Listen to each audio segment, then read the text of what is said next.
have seen in different segments about the D-plane, it's really created by two things: the path of the golf club and the face, the direction it's aiming at impact. The face is pretty easy to measure, but the path of the golf club is a little bit more tricky.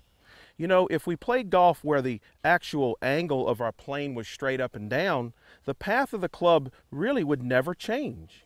It would always go back away from the target and back towards the target. The only problem is we play golf on an inclined plane. We have to stand to the side of the ball, and that creates a little bit more of a tricky situation when it comes to measuring the path. Now remember, the path of the club is the direction that the sweet spot is moving at impact. And that sweet spot on an inclined plane is ever changing in relation to the target. So if in this D-plane model that I invented, it actually shows the sweet spot of the club and the direction that it's moving at any given time. So on the inclined plane, if here we are before impact, you will see that that direction of the club head path is going out to the right. And as the club goes down the inclined plane, it will move less and less and less to the right until finally it actually points at the hole for 1 little millisecond. And then as the club starts on its upward path, the path moves to the left. So the path of the club is ever changing on the inclined plane. So even though the plane itself did not shift to the left or the right, the actual path of the club was both inside out, straight at the hole, and left on the same plane. So that does complicate it some. And the way we measure that is through TrackMan. TrackMan is a Doppler radar that measures the club as it approaches the ball and tells us the direction of the path at impact.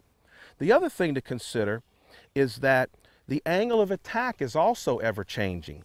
If here we are approaching the ball, the angle of attack is down, let's say 10 degrees, and as we get closer and closer to the ball, it gets to be less and shallower and shallower and shallower until finally in this single pendulum model, at the bottom of the arc, then and only then is the club moving level. After low point, now the club angle of attack is on its way up. Now, we have to understand this because this helps us fit drivers. It's very important to know what the angle of attack is on a driver if we're going to optimize what we're doing there. The other thing is, when we know, for instance, on a driver we would love to hit up on the ball slightly or level, although tour players hit slightly down on drivers, it's not the most efficient thing. Hitting up on it is the most efficient. Long drivers hit up on the ball about 5 degrees, whereas an average tour player is about 1.3 degrees down on their angle of attack. Now, but when we hit irons, we want to hit down on the ball. So if we position this model as if we're hitting down on the ball, this path is clearly to the right. So what we're going to have to do is to shift our entire swing plane to the left to cancel out that downward and outward movement of the sweet spot at that point in time. Then, at this point, the plane is to the left, but the path is at the hole. And remember, the path is half of the D-plane. So if the path is at the hole, all we have to do is position this face to where it aims at the hole, and we have a vertical D-plane, and as we know, with a vertical D-plane, the ball will fly straight.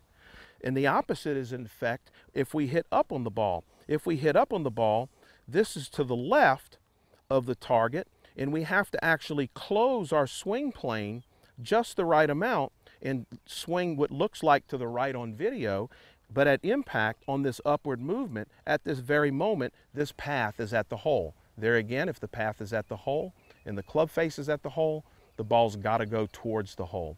So we have to understand these adjustments of the plane.